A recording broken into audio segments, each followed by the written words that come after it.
nothing but Star Wars. Give me the Star Wars. Don't let them end.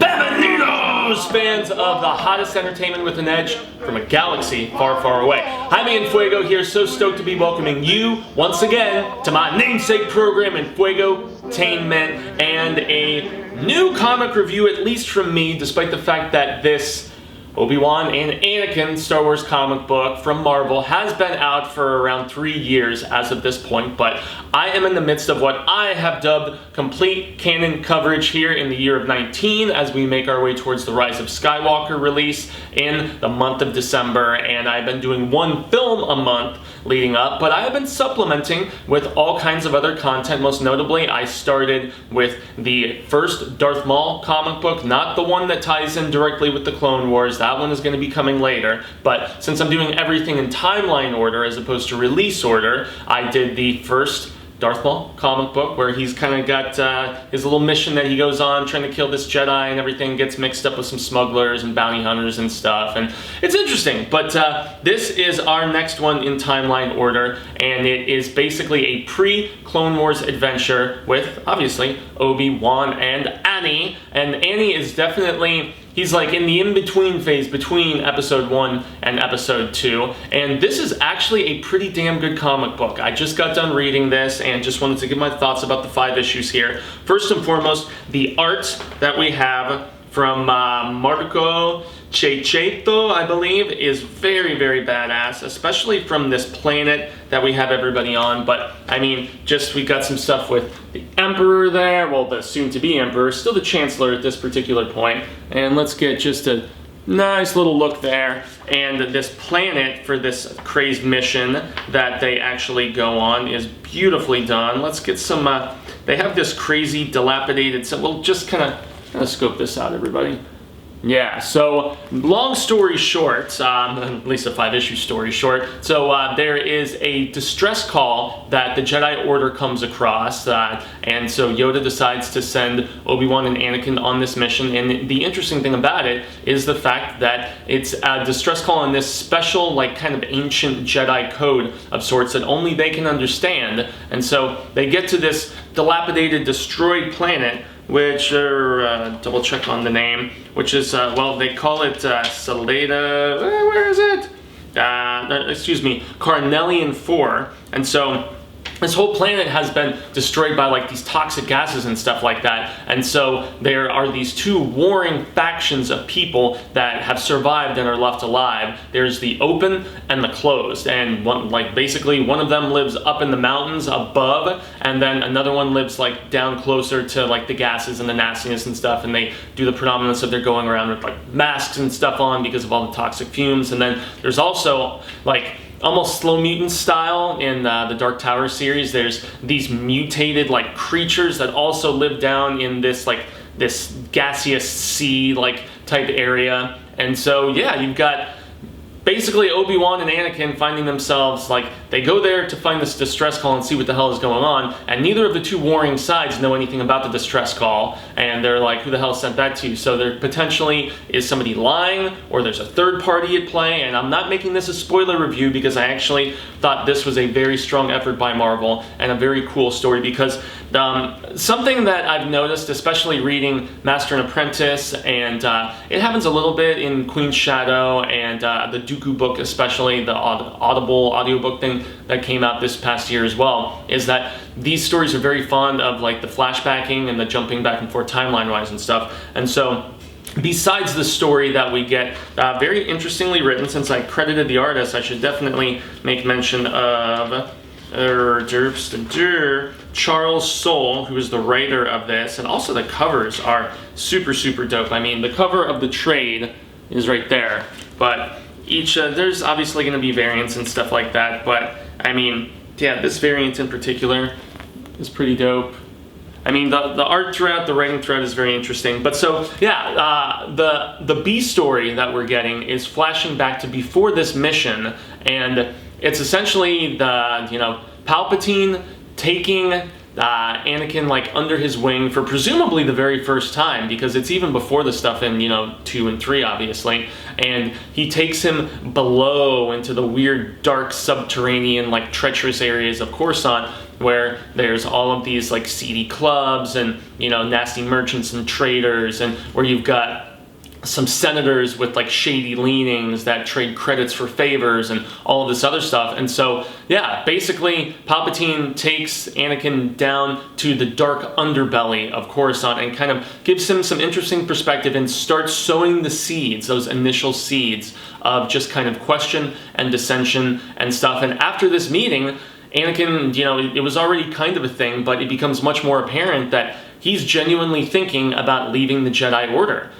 He's like, I feel like I'm being pulled in a different direction. I could always return, so on and so forth. And it's just very interesting to see these first little glimmers, these first little shades of what we all know is inevitably going to transpire. And so that's fascinating, seeing that he is just so far ahead in skill of all of the other Padawans about his age, despite the fact that he started so much later than the rest, because the Jedi Temple, obviously, as has been mentioned in lots of lore, they always like to get these kids as young as possible, like not even 2 years old, like they test them for midichlorians, and they take them pretty much at birth a lot of the time.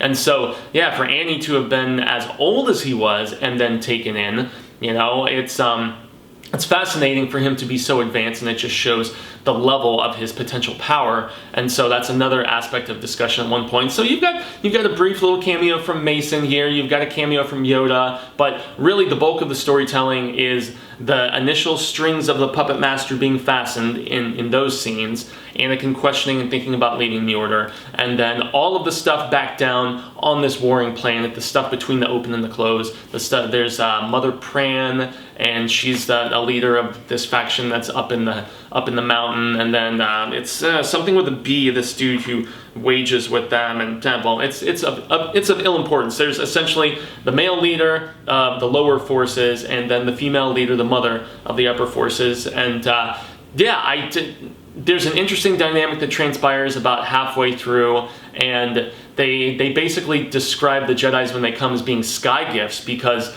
there's all too often these pieces of art and like artifacts and pieces of machinery and stuff like that come down from the sky, and so they classify them as sky gifts in this destroyed, almost like post-apocalyptic planet that the Senate and the Republic really just don't seem to care very much about. And so yeah, I mean, beautiful art, interestingly written, and if you're down with prequels, if you're at least okay enough with them as I am, as I say in any of these videos that I've been covering that fall into this particular era of the timeline, I'm not a prequelist per se, but I have found, especially as I've gone through this coverage and reading Master and Apprentice and some of the Dooku stuff and whatnot, I've gained so much more of an appreciation for this period in Star Wars history, and these little side stories that Marvel has done, especially the ones that don't tie in with the larger series, because there's the Star Wars series proper. There's been a lengthy run on 2 different Darth Vader books that I will be getting at as I approach them in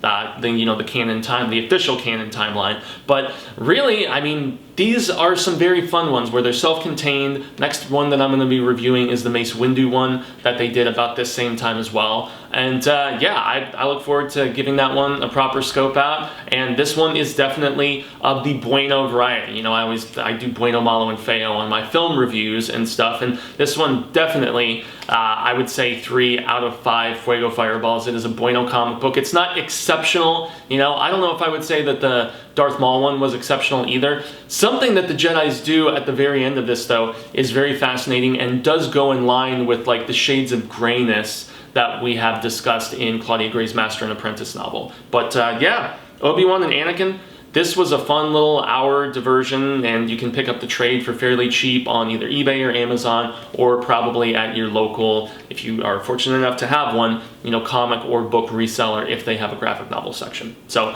that's going to be the end of the proceedings for today in a galaxy far, far away. I have been Jaime En Fuego, and you can find me on all social media sectors like Twitter, Instagram, Facebook, obviously here on YouTube for Enfuegotainment. So if you were just discovering my channel it would be supremely appreciated if you do the subscribe thing especially, but like it, share it, you know, if you have some comments about this comic, if you have read it, please give me your thoughts below. I thought the art and the writing were both quite strong, actually, you know, nothing that's gonna like change your world or anything, but really strong, just side storytelling and a cool diversion for Star Wars fans, especially if you're down with the prequels.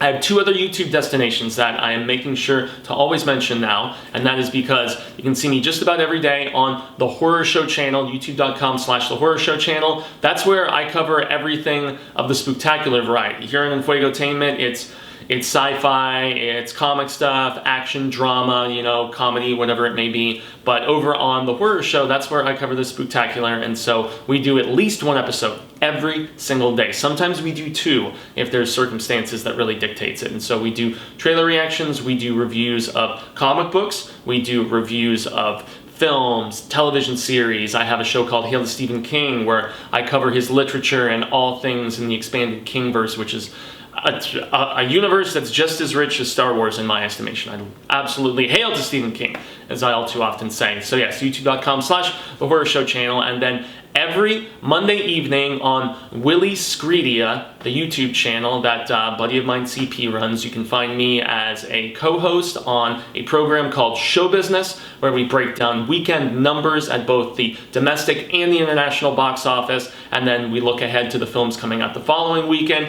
and we also have some palaver about just news and silly things happening in the world of film. So I guess that's going to be the end of the proceedings in that galaxy far, far away for the day, as I said, but I will give my signature send-off and say until the Reel of Ka comes around once more, even if this is a comic book in this case. Hasta luego, Cinemigos, constant readers and viewers. I hope that we get to share more palaver about the Star Wars universe sooner rather than later, and until that instance occurs, may the Force be with you.